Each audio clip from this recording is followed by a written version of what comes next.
Gallup's 2022 State of the Workplace report found that only 21% of workers were engaged globally at work, with women holding a slightly higher high water mark with 23% of engagement at work compared to 20% for their male counterparts. Globally, in the first half of last year, an astonishing 85% of employees admitted they were not fully engaged or actively disengaged at work.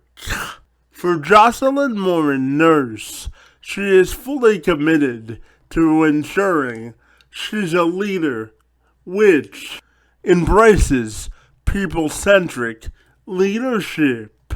Through her company, Centric Incorporated, she teaches leaders how to attract and retain top talent, leading to sustainable growth through impactful leadership, targeted recruitment, and employee empowerment.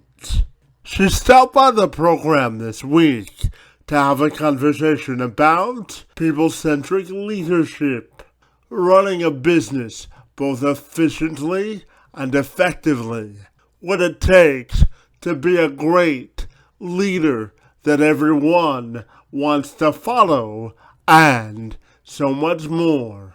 I'm Kevin McShann. Let's have this conversation.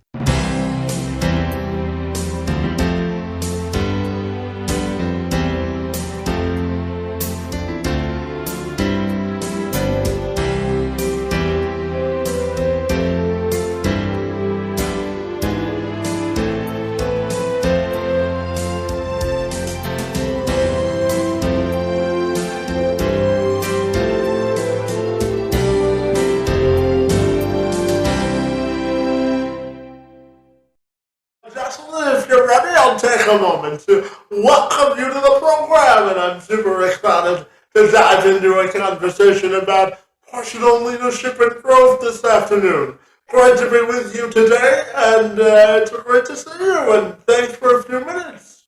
Yeah, you as well. Thank you so much. I really appreciate the invitation. I love talking about this topic. I'm super passionate about it, so I'm really excited to be talking with you about this. As am I. So, Jocelyne, I'm going to start you off by simply asking you, what does it mean to you to sort of push past your comfort zone and a personal growth in order to grow as a leader? That's actually a really hard one, because as leaders, we really need to understand ourselves so that we can better understand our impact on other people. Because often as leaders, we're in this positional power position, right? So we have a title, and therefore we have this power of over team members, and it can be scary for them. And so we have to understand how we impact others, how we show up. We have to be able to grow personally as individuals so that we can self-regulate our emotions, because sometimes things get really tense, but we have to be able to recognize when things are triggering us. Like, for instance, if we have a very difficult conversation with a team member, and let's say we feel, oh, well, they're just being argumentative, then we have to look inward and say, okay, I'm feeling this way right now. Is the team member truly being argumentative, or is it simply my own triggers from my own past, like my own baggage that I'm bringing in as a human being? Is it that is contributing? And so that's why we really need to do a lot of self-work as leaders, because we need to have that level of understanding. And another aspect to it is really to push so that we can have confidence in our skills. And I'm not saying, like, I'm amazing at everything. That's not what I'm saying. But it's have that level of confidence that if we're wrong, that it's okay. We're not going to be crushed. And because we're in a position of leadership, we're not going to be like, oh, I'm so embarrassed. I'm the leader and I made a mistake. No, it's the opposite. If we're confident in our skills, then we're actually going to be like, hey, I made a mistake. And then you role model that to the team. And then they feel that, hey, it's okay to make mistakes. And so it's really about that, about becoming better role models through becoming better individuals ourselves and continuously trying to become better people. Yeah, and you inspired me to ask this follow-up question. As leaders sometimes, for lack of a better term, they get drunk with power, right? But sometimes, as leaders, in order to grow both personally and professionally and for the company, sometimes relinquishing power can also be powerful and to empower the people that you work with to make decisions. Would you agree with that? Absolutely. Absolutely. If we're the type of leader that is afraid of, and I'm going to say, so people often say, leaders, like they say, oh, I'm delegating. But really what they're doing is they're just asking somebody else to do their tasks for them their way. That's not delegating. Delegating is, as you just mentioned, empowering the team by relinquishing power, not being afraid that, oh, I am the boss and therefore I must be the owner of all the things and team members have to do everything the way I want them to do it. Then that does nothing for anyone, because what happens is if we try to just keep that power, it's not good for us, because then the team members feel discouraged and they don't want to take on anything, because what's the point? The boss is just going to come in and just redo everything. And then we end up having to do everything. So it's not good for the boss, because then we end up with doing all the work. We end up with team members who don't want to share how they're feeling, what they're seeing. And that's when we empower the team through relinquishing that power, as you mentioned, then team members can grow and actually want to contribute to leading the organization through sharing what they see. So if they notice a problem, if you've shown that you empower them as opposed to like be that boss, then they will come to you and they'll be like, hey, I've noticed this thing. You really need to know about it. And so it just creates more of a team dynamic. And it lightens your load sometimes if you're willing to relinquish some power, doesn't it? Absolutely. It feels great. Yeah, and Jocelyn, I'm curious to ask you to sort of define the word inclusion and what it means to you when we talk about inclusion for all people as it relates to empowerment. Yeah. Empowerment and inclusion to me really has to do with elevating. So elevating team members, creating conditions so that they can do their best. Because at the end of the day, there's kind of this idea that, oh, empowerment is really not good for business. No, it's excellent for business, because it doesn't mean not creating accountability. There has to be accountability because tasks need to get done. And at the same time, if we are able to remove the obstacles so that the team members can do it their way, the result will be so much better because they will be engaged. They'll want to be there. They'll want to do the work. They'll want to contribute positively to the mission of the organization. And so in this desire to empower, we set them up for success. And then it sets up everyone for success. It creates a stronger team. It creates also a culture where it's okay to make mistakes, like I was talking about earlier. And just to show that, hey, we can all grow and learn. And if we create a culture where it's okay to make mistakes, then team members, again, feel empowered, feel included, feel that they don't need to hide if something happened. If something didn't quite go as planned, they're not going to try to sweep it under the rug. They're going to, stand up and say, okay, yes, I made that mistake. And then it's good for the organization, again, as a whole. And I think another part of it is that, especially in the past 2 years, because of the pandemic and everything, there's been a lot of reflection. And I don't think that it's necessarily a new phenomenon, but people are talking about it a lot more.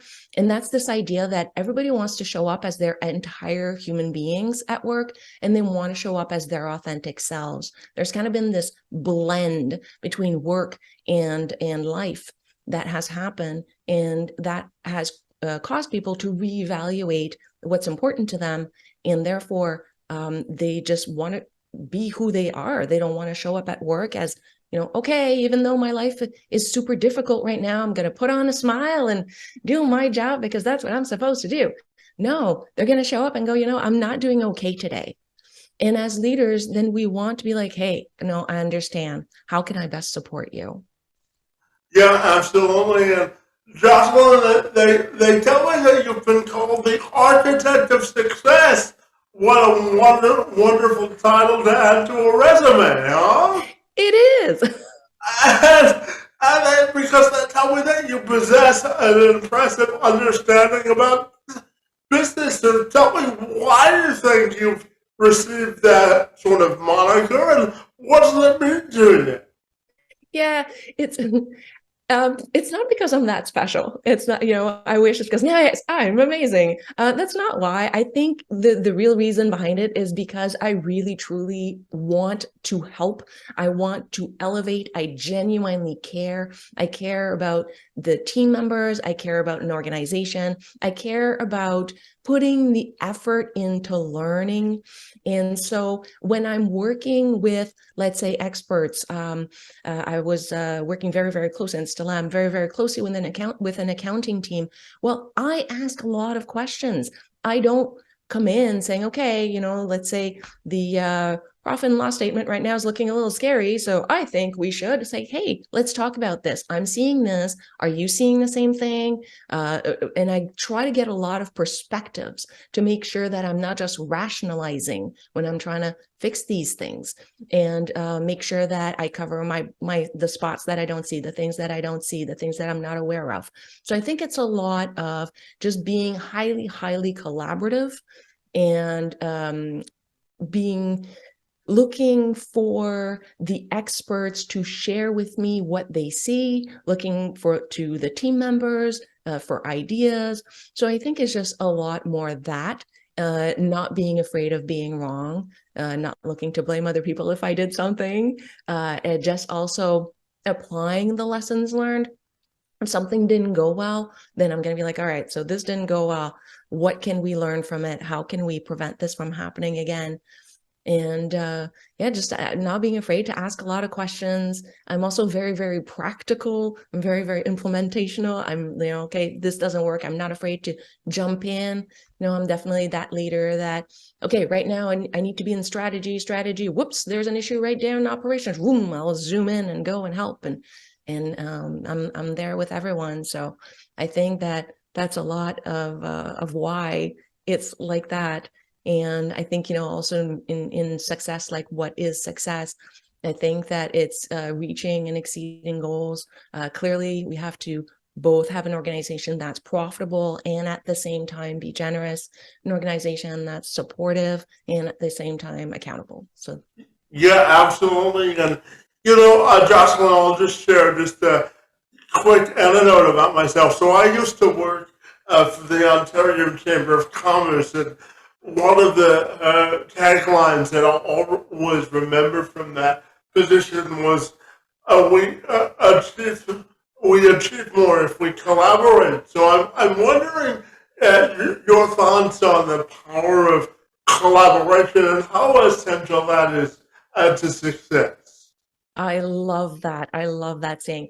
It is. It's a team is as strong as the collaborative efforts, I'm going to say. And I'm going to say that a leader is as good as the leader is willing to listen and truly listen, not just hear what the team is saying, but listen to what the team is saying, to be willing to admit that, hey, maybe I didn't think about this thing, and my team, that team member has a really great point, and we really should be acting on this. Or finding ways to collaborate in that, hey, this team member is super strong in this other team member is super strong in that. They really could complement each other. How about we try and work out something where we're on the same committee for something? Or if we put together, let's say, a committee, there's an issue with something, and we put together a committee, like, okay, I know this person has this type of point of view, which is the complete, usually opposite of me. Let's make sure that person's on the team with me, and not view conflict as a bad thing. There is such a thing as healthy conflict. And if we can have those conversations, those opposing points of views, then it truly becomes collaboration, and it elevates everything. Because when we push for that deeper level of collaboration, we usually come up with solutions that are so much better than if we had tried to do it all ourselves, or only, worked with, let's say, one person. Yeah, absolutely. And Jocelyn, when you look at the changing landscape of business today, and you sort of compound that with inflation and all of the other things that contribute to running a successful business, I'm wondering your thoughts on the current climate as it relates to business, and how we can really extend prosperity for all business owners. Yeah, you definitely mentioned it. The economic climate right now is just like, it's wild. It's a roller coaster. And I think that a lot of businesses have so much more to contend with, because partly it's the economy itself, the impact that it has on our clients, the impact it has on even like the lending institutions and what they're willing to put up with. And consumer behavior has definitely changed a lot. And the difficulty is that things are changing so much and so rapidly. It seems like it changes every day. And so it's requiring for leaders to just be constantly evaluating what is happening, like what's happening in our sphere. And it's not just externally to the organization, but also internally. I mean, if we think like externally, there's like competition that's more and more international, and we definitely have to be clear on what it is that we bring that's different than other people, like what is the value of our products and services. And we also internally need to have a lot more grace and maybe a lot more patience, let's call it that, for potentially clients who are also going through a lot of stressors because of this constant change that they're also trying to adapt. And so we need a lot more understanding of what they're going through, and our team members internally, because there's so many things happening as well. I mentioned earlier the forces that just pushed individuals to reevaluate themselves and their priorities, and we're still constantly seeing that evolution. And I was talking about earlier how one of those changes is this expectation to be able to show up as our authentic selves. And this calls for leaders to be more invested in leading human beings in their entirety. So it's forcing us to really lean into, we talked about collaboration earlier, but really lean into that promise of a team and be there for people as a whole. Yeah, absolutely. And Jocelyn, doing a quick scan of your experiences and sort of your background in business, I know that you've managed teams of more than 40. You've also managed operations through crisis and transformation. You've also redesigned recruiting processes and everything in between. So I'm wondering how these experiences have helped you grow as both a business leader and as a person as well. It definitely has. I'd say one of the biggest things is learning to embrace healthy conflict. I mentioned it earlier. There's this kind of concept that, oh, conflict is bad. no, there is such a thing as healthy conflict, and I've become much, much more comfortable in leaning into it, in going and having those very difficult conversations where before I was like, oh, I don't know, it's going to be uncomfortable. And after having to do it repeatedly, like, oh, okay, it's uncomfortable. But when done right, we can navigate these extremely complicated and layered and emotionally heavy conversations in the workplace and come out on the other side with solutions that are that much better. So that's definitely one way that it's forced me to grow personally, just embracing that healthy conflict. It also forced me to be much more agile, which is something that you have to do when you've got this crisis of the day, essentially, that is pulling us in all kinds of the direction. And reality is that crisis of the day may not be the direction that we want to go in.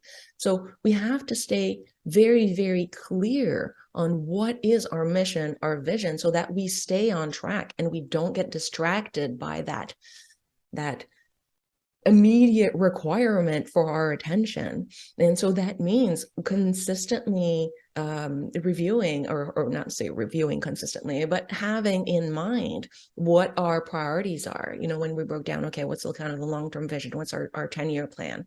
Okay, what do we need in 3 years to get there? Okay, what do we need in the next year to get there? But keep in mind, like quarterly, review these things so that we can ensure that we're on the right path. And that includes reviewing your SWOT, you know, your strengths, weaknesses, opportunities, and threats. Do that exercise quarterly to make sure that we're still staying on track and that we're still going in the direction that we want to be going, and we're not actually accidentally veering off track because of that crisis of the day that I call. And during those tough times, for sure, one thing that I've noticed, it's check in on your team members a lot more. You really want to like step up the times that you check in on them, and maybe even, I don't want to say necessarily daily, but keep an eye out more for, okay, this person seems to be struggling a lot. They don't seem to be themselves. Check in on them. Hey, you want to chat just a little bit? Just want to make sure that you're doing okay. Do you feel supported? Do you have what you need? And it's not just in terms of getting through it like work-wise, but it will impact them as people, as individuals. And so we definitely want to keep the team informed of the difficulties of an organization as it's going through all these changes. At the same time, we don't want to burden the team with our stressors, because when you're going through all these crises and all that stuff, it becomes heightened anxiety. And at the same time, we want the team to be able to do their job, and at the same time we want to keep them informed. So should things like change rapidly, then they don't feel like, oh, that came out of nowhere. So it's good to keep the team informed, of course, as it makes sense, you know. And you can also potentially get their perspective, get their ideas. So those are all things that I've learned from those experiences. Yeah, and just following up on your last answer, you know, you sparked me to ask about emotional sort of intelligence in running a business, because as you know, business leaders are human and they also have their own personal life, and sometimes, you know, we can't parse out our personal from our professional life. So tell me, what do you think it means to have good emotional intelligence in business? It's essential, and I'm really glad you brought it up, because that's exactly it. It's essential for leaders to develop our emotional intelligence, and it comes back to that very first question about personal development. And so personal development also means really trying to grow, I'm going to call it deepen, might be a better word, deepen our emotional intelligence, because we have to understand ourselves and understand others to be able to lead effectively. If we have poor emotional intelligence, and let's say a team member is going through something very difficult, and we don't realize that we're making it worse, then that team member won't want to talk to us about whatever anymore, because they're going to be like, no, I already have a lot to deal with right now. You making it worse is not helping. So they're just going to shut off, and that's not helpful. So it's really building that also in ourselves, in recognizing the impact. So a little bit like I was just saying, recognizing the impact that we have, but also self-regulating our own emotions. That is really, really important, because as you said, there's some days I'm in a good mood and I don't want to talk to anybody. And I'm so frustrated because like my personal life is chaos, let's say. Well, I can't bring that energy to the team.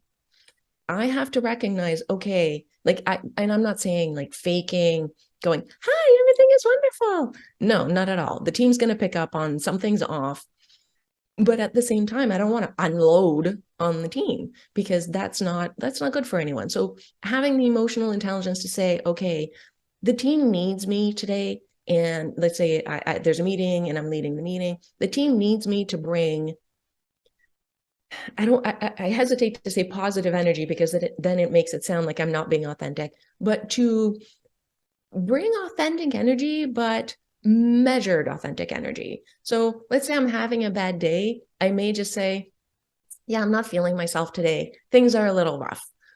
And that can be enough, not being like, oh, this is happening in my life. And, you don't want to bring the drama, but you definitely, I think, want to acknowledge if things aren't going well, then just say, hey, I'm having a bit of an off day. So, I'd appreciate it if I seem a little bit different, a little bit short. That's why. Just let me know, and so that I can apologize for it or whatever. Yeah, absolutely. And Jocelyn, we talked about earlier about business climate, but I'm curious to follow up by asking about your opinion on the importance of being nimble in business, and how important is it for business owners and leaders to sort of roll with the punches when it's necessary to also achieve growth. So, what is your view on, I guess, being nimble in business? It's essential.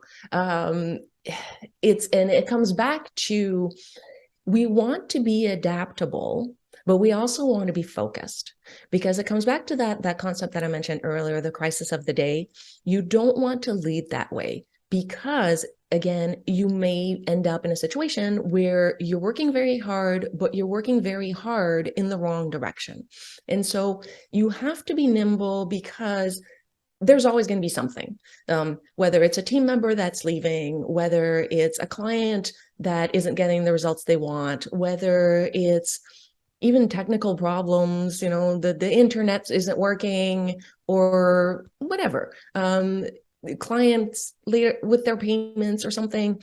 So, or even, hey, a new competitor just released a product that's pretty much what you've just been working on for 2 years. So, you have all these things that you have to contend with. And it's essential to kind of, I hesitate to say go with the flow. So you kind of roll with the punches. I don't know. You kind of say, okay, this isn't going well. That's fine. I'm going to address this right now. And then you kind of have your array of challenges, and then say, okay, what do I have to handle myself as a leader?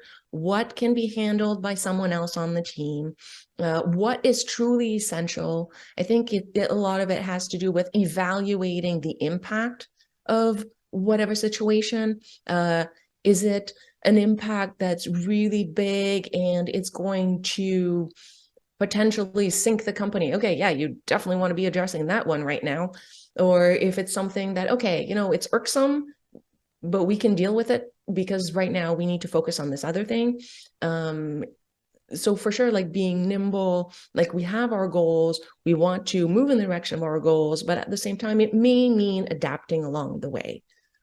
Yeah, absolutely. And through your company, I know you teach and help leaders sort of attract and retain top talent through and help them through sustainable growth by leading them through targeted recruiting and engagement in terms of employees. So I'm wondering if you can tell me about all the great work that you do. Ah, thank you.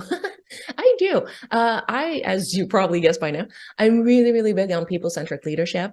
I believe that there is a way to be leaders who genuinely care about individuals, genuinely care about team members, who create positive cultures in the workplace, while still being accountable and profitable and being a responsible business. And so that's really what I try to teach. It's what I do. I'm also the CEO of a software company. And so I kind of do that. And that kind of applies some lessons learned from that and from the past. And it's I created courses actually, and so I created a course series, and I have a recruiting course, and I have a course on one-on-ones, and I have a course on how to include team members to keep an eye out on operational debt and how to empower team members that way.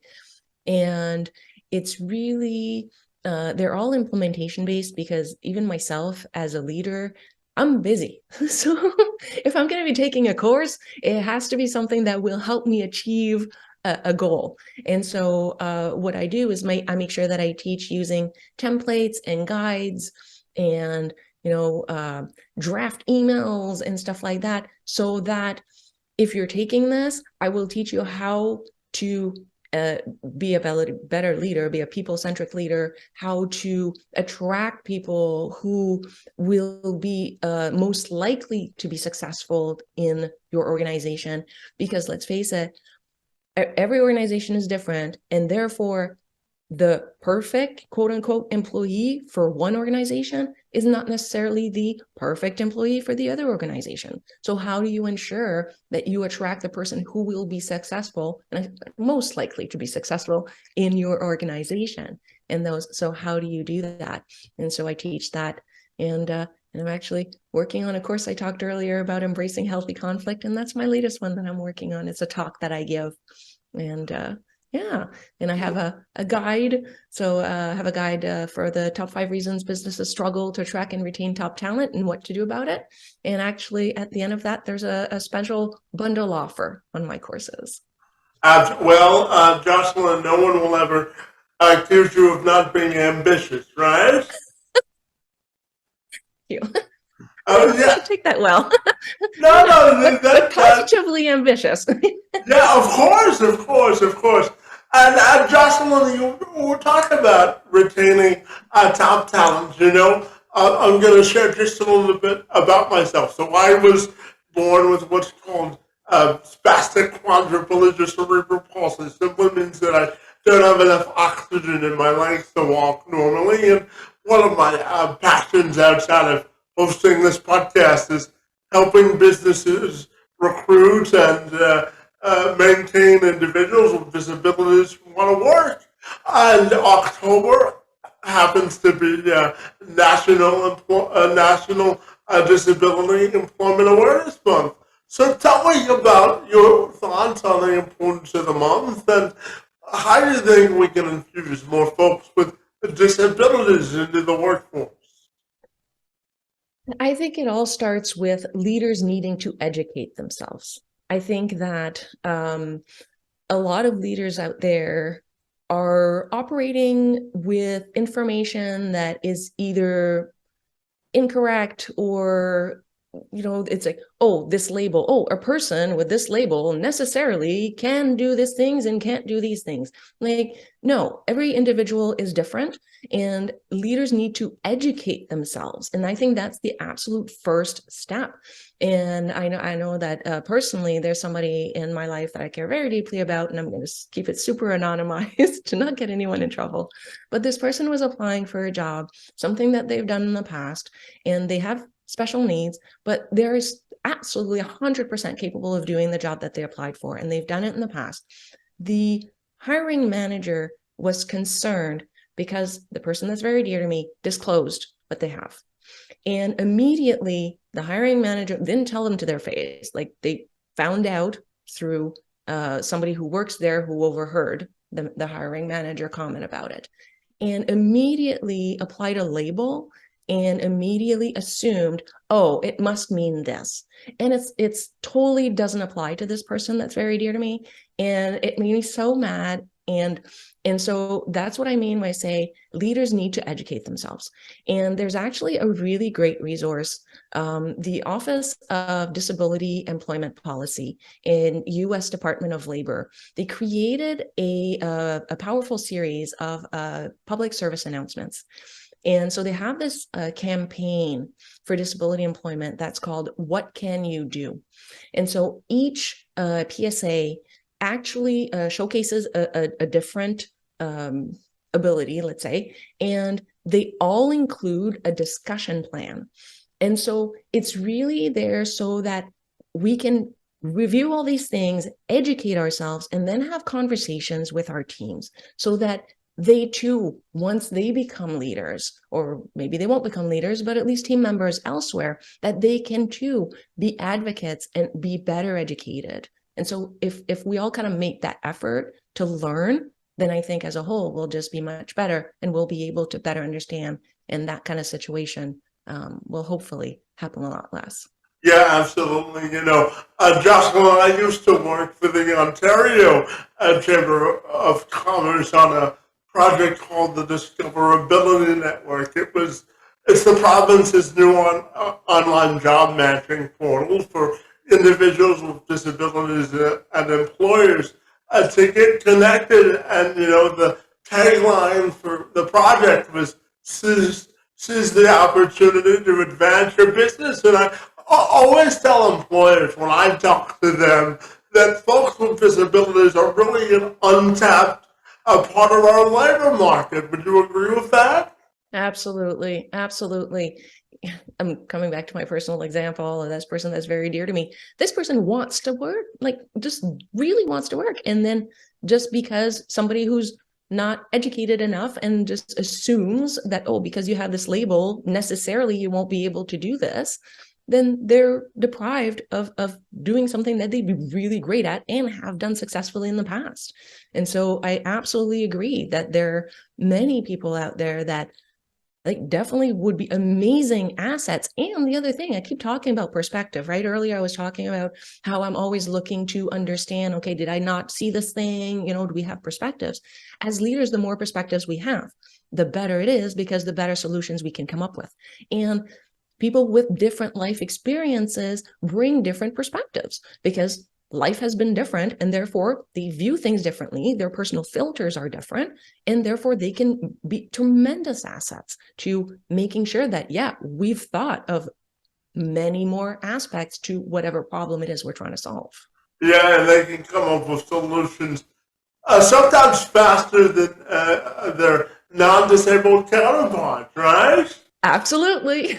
Yeah, absolutely. And Jessica, my final question for you this afternoon has to do with your own personal and professional legacy and how you want that to be defined. I talked a lot throughout all of our conversation about this desire to make impact and understand people. And I think that for me, the more I look back on my life, the more I understand that I've never been someone who was traditionally career oriented in the sense that I've never chased a title. And yeah, for sure, I'm super proud of being a CEO because of what it means, the hard work that I've put in, the level of responsibility that I have, the impact that I'm able to have. But the more I do this type of work, the more I see this overlap between my professional and personal life, which really comes down to this deep, deep, deep desire to have a positive impact. And once somebody said to me, so I've done a lot of personal work to be where I am today. And someone said of me and said, oh, you're just on this mission of love and you're dragging everybody along with you. And I really like that because I think that there is this opportunity through having this positional power or title.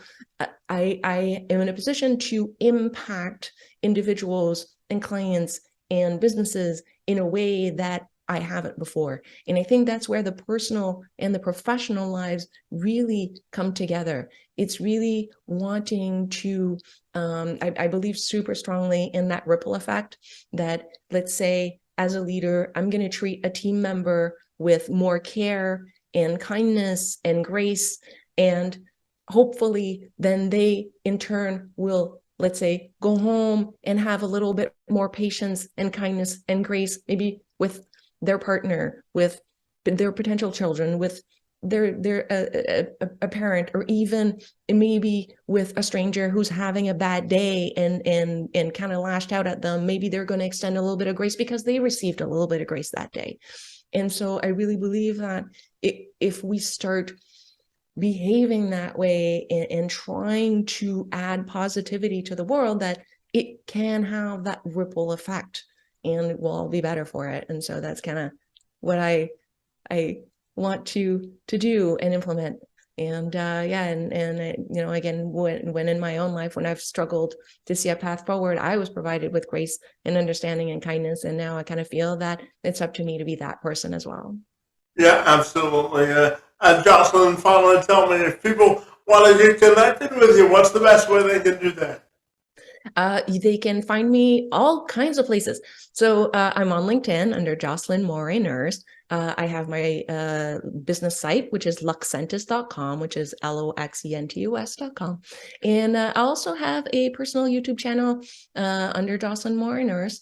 And every other week, I release tips for the people-centric leader or somebody who is interested in people-centric leadership. Just try to teach that.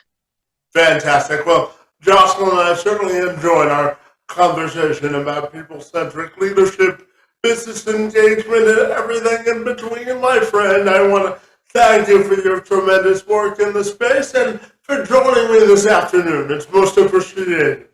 So thank you so much for having me. This was an awesome conversation. Thank you so much.